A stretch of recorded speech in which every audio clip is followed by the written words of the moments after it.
Les ladies, bonjour. Le thème de la vidéo aujourd'hui est sur l'impossible qui est absolument impossible. Voilà, l'impossible qui n'existe pas. Et cette thématique-là, en fait, me tient particulièrement à cœur parce que ça a toujours été mon carburant et j'ai très envie de vous communiquer ça, de vous partager ça, de vous transmettre ça. Alors, pour celles qui ne me connaissent pas, pardon, et avant de commencer, je suis Karima Abbassi, je suis la créatrice de la méthode Namaera. Et cette chaîne, elle est là pour vous aider à grandir et ça passe bien évidemment par le fait de se construire une vie amoureuse extraordinaire, magique. Et très important aussi, si vous ne l'avez pas encore fait, je vous invite à vous abonner à la chaîne, ça nous fait plaisir, ça aide la chaîne aussi à être mieux référencée. Vous êtes ainsi avertis rapidement en avant-première quand il y a des nouveautés et aussi parce que c'est sympathique aussi de pouvoir partager si vous avez aimé, en faire profiter d'autres femmes, des amis, des copines, etc. Très important aussi, vous trouverez dans la description sous la vidéo un lien qui va vous permettre de prendre un rendez-vous soit avec moi directement ou un membre de mon équipe.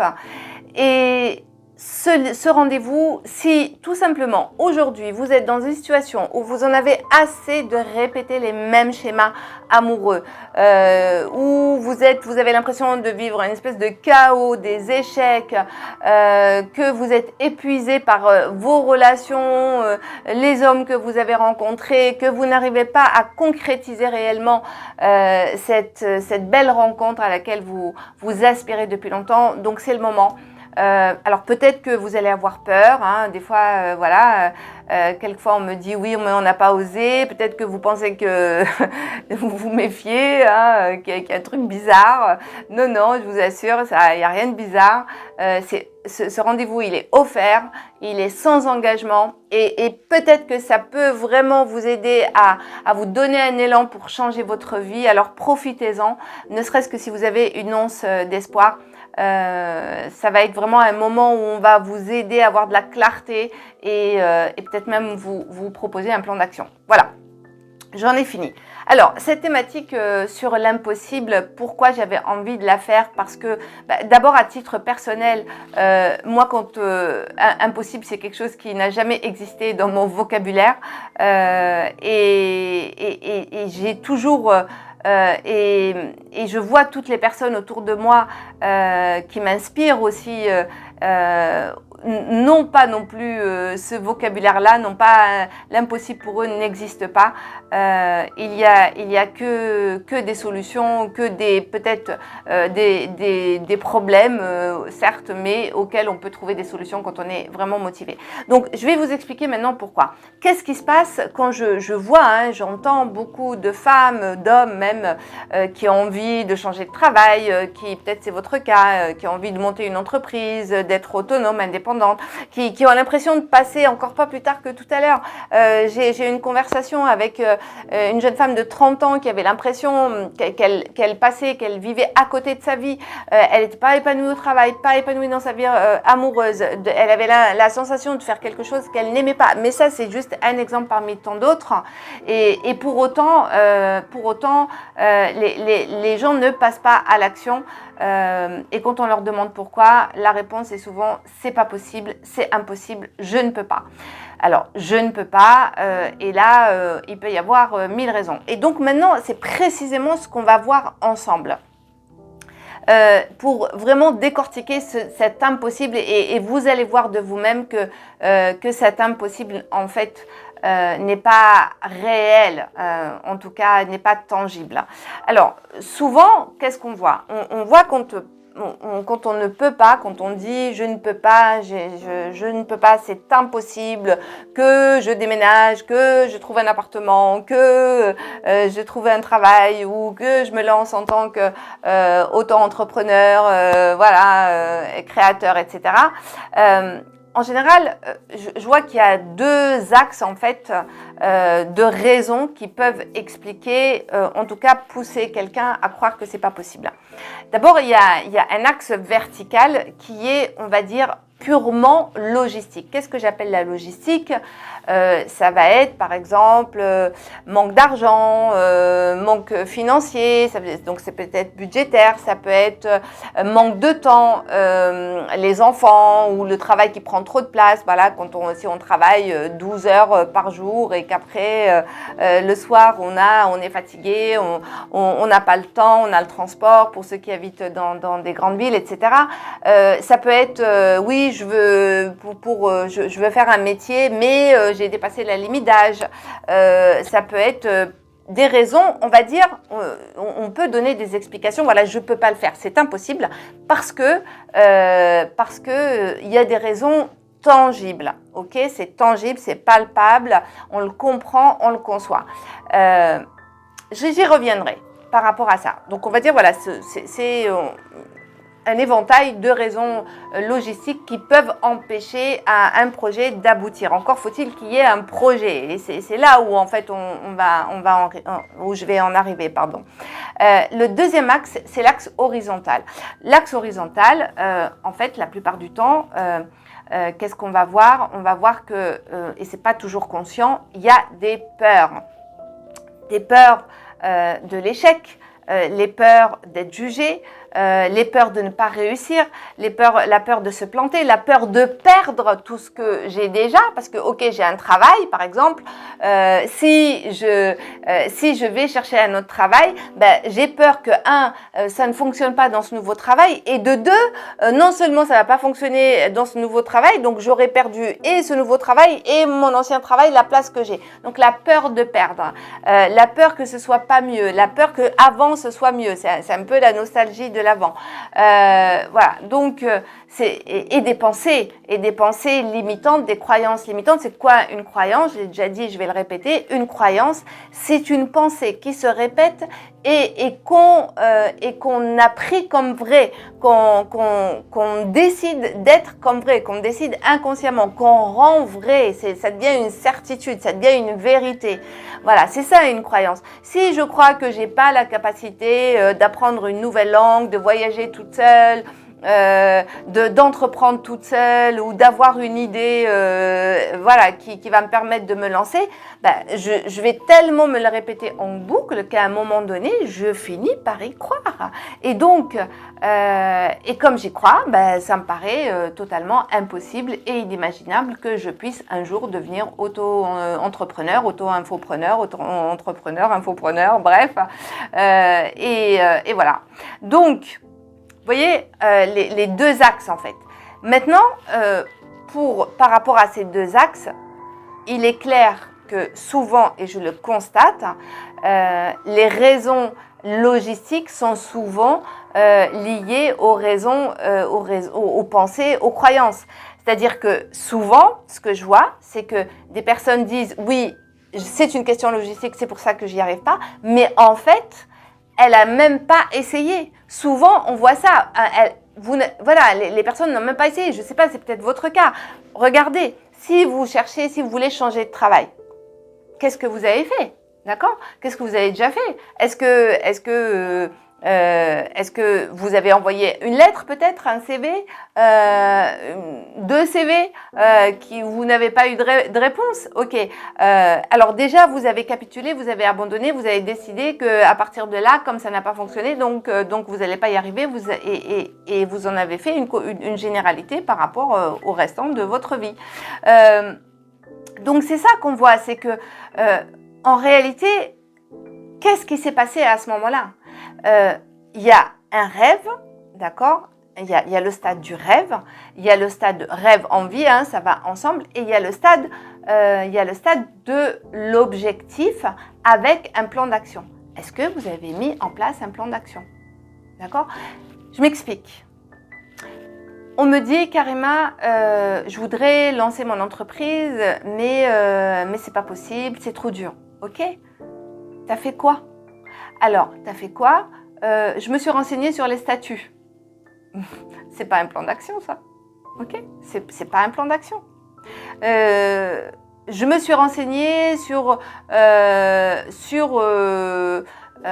comment dire, sur les possibilités, par exemple, vous voulez changer de travail, vous voulez passer des concours. Oui, je me suis renseignée sur les concours, je veux rentrer, je veux devenir fonctionnaire, mais j'ai dépassé la limite d'âge. Ok. Bah oui, bah là, ça fonctionne pas pour ça. Mais ça veut pas dire que tu ne peux pas changer complètement d'orientation en faisant autre chose. Oui, parce que parfois, il y a des contraintes. En effet, il y a des contraintes intangibles, inévitables. S'il y a une limite d'âge, il y a une limite d'âge. Bon, bah, de toute façon, ça dépend pas de vous. D'accord? Donc là, ça veut dire juste que vous n'êtes pas dans la bonne direction. C'est que revenez à quelque chose de réaliste. Et c'est ça, en fait. C'est ça aussi de voir quelle est la part de rêve, d'envie, voire de fantasme, et quelle est la rêve du projet qui est réalisable. Un projet réalisable, ça ne veut pas dire forcément qu'il est raisonnable, ça n'a rien à voir.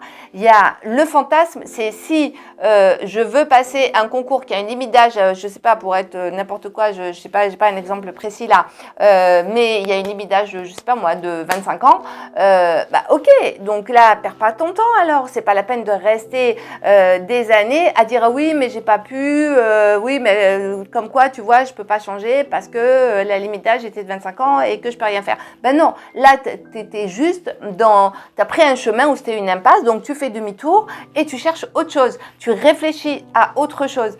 D'accord? Donc, si tu veux lancer ton entreprise, s'il suffit pas de vouloir lancer une entreprise, qu'est-ce que ça reste un fantasme. Si c'est juste, ça reste à l'idée d'une pensée qui tourne en rond et que tu ne t'es pas arrêté pour te poser, pour réfléchir, pour avoir une idée précise et bâtir un plan d'action, d'accord? Ça reste un fantasme. C'est comme moi, là, aujourd'hui, si je dis je vais être astronaute, à mon âge, bah, c'est complètement utopiste et irréaliste, parce que c'est pas... Parce que là, maintenant, il faudrait que d'abord que je reprenne des études d'astronomie ou je ne sais quoi, reprendre tout le cursus et tout, mais c'est complètement utopiste. Puis d'abord, j'en ai même pas envie. Donc, ça reste un fantasme, ok? Ça reste un fantasme. Donc, c'est ça. Faites la différence. Où est-ce que... Par rapport à ce que vous projetez, est-ce que vous êtes au stade du rêve, voire même du fantasme, ou est-ce que c'est concret? Alors maintenant, vous allez me dire, oui, mais Karima, j'ai quand même fait des plans d'action. Ok. Quel genre de plan d'action? Parce que je le vois. Si je parle des femmes que je rencontre chaque jour qui me disent oui, mais je suis déjà dans l'action, je fais du travail sur moi, je fais déjà du travail sur moi et je sors. Je suis inscrite sur les sites. Et pour autant, je ne rencontre pas, ou ceux que je rencontre, les hommes que je rencontre ne me conviennent pas. Bah, je suis désolée, mais ce n'est pas un plan d'action, ça. Travailler sur soi, lire des bouquins de développement personnel et aller sur des sites, ce n'est pas un plan d'action. Ce n'est pas un plan d'action. Je veux monter une entreprise, je me contente, je l'ai déjà dit, mais je le répète, de regarder quels sont les statuts qu'il peut y avoir, sous quelle forme je peux être auto-entrepreneur ou SARL ou EURL, etc. Ça sert à rien. Ça sert à rien si tu sais pas déjà vers où tu vas. Ok.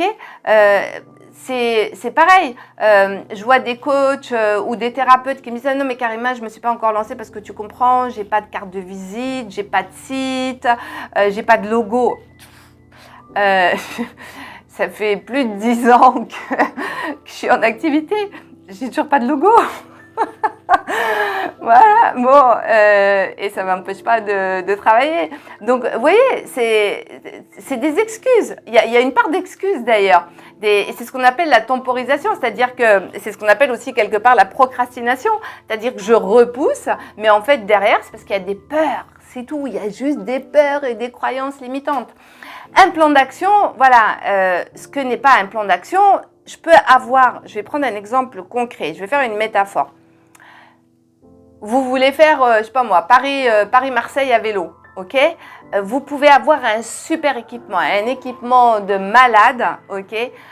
Si vous montez juste sur votre vélo et que vous pédalez en allant dans n'importe quelle direction, et que vous n'avez pas préparé votre voyage, les étapes, par où vous allez passer, où est-ce que vous allez passer vos nuits, qu'est-ce qui va se passer si vous avez des pannes, et si vous n'avez pas une carte, une boussole, vous allez vous retrouver, je sais pas moi, en Belgique ou j'en sais rien.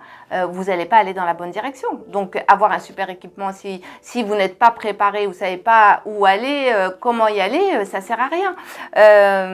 Ou bien vous pouvez avoir un équipement pas extraordinaire, d'accord, mais en même temps, vous savez exactement où vous voulez aller, d'accord. Vous avez un vélo, vous dites c'est bon, j'ai un vélo, ça suffit, je vais pouvoir y arriver.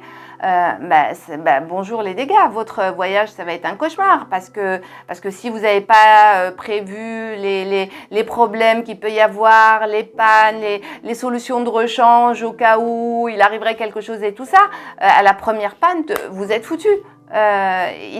Vous allez abandonner. C'est exactement pareil. Quand on a un rêve, un rêve, ça ne suffit pas. C'est bien, j'ai déjà fait une vidéo là-dessus. C'est très important d'avoir un rêve, mais après, pour qu'il ne reste pas au stade du fantasme, il va falloir d'abord que ce rêve se précise en devenant un objectif et en devenant vraiment quelque chose de concret avec une idée concrète et un plan d'action. Alors, pour comprendre comment on passe du stade du rêve à l'action. Donc ça, je vous ferai une prochaine vidéo pour vous donner quelques pistes pour commencer à réfléchir dessus. Et voilà. Et donc, de ce fait, tout devient réalisable. Tout est une question d'énergie qu'on va y mettre. Tout est une question de vibration. D'abord, est-ce que ça me parle? Est-ce que ça me fait vibrer? D'accord. Être astronaute, ça m'amuse. D'accord. Mais en réalité, ça me fait pas vibrer. C'est pas le but de ma vie. Parce que si ça avait été le but, je l'aurais déjà fait. D'accord.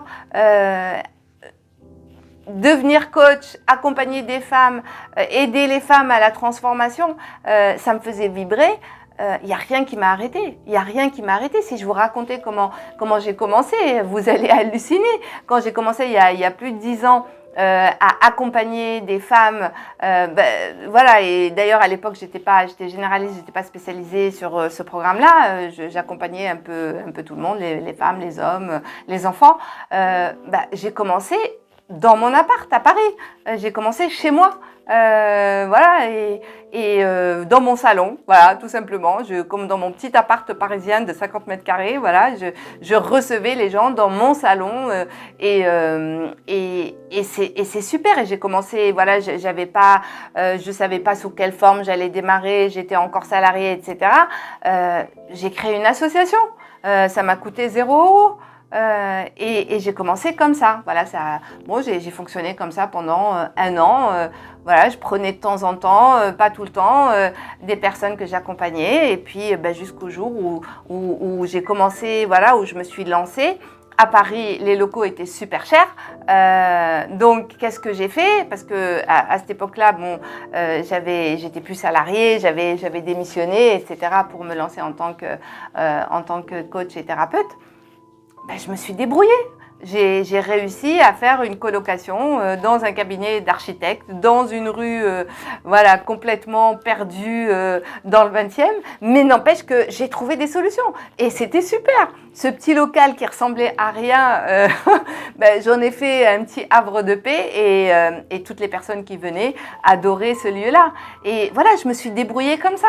Et on peut toujours. Voilà, on peut toujours, quand on veut, on peut. Et je le vois aujourd'hui, je le vois, les femmes que nous accompagnons qui arrivaient avec cet état d'esprit, c'est pas possible, etc. Mais n'empêche qu'elles sont allées quand même au bout, elles ont décidé d'investir sur elles. Et bien là, du coup, leur mindset, leurs croyances, etc., tout ça a changé.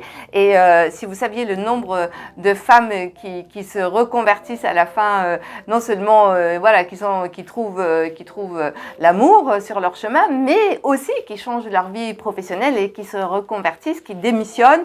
Voilà, il y en a même, elles démissionnent, même sans rien avoir, voilà, pour se lancer dans une reconversion ou dans un projet professionnel nouveau.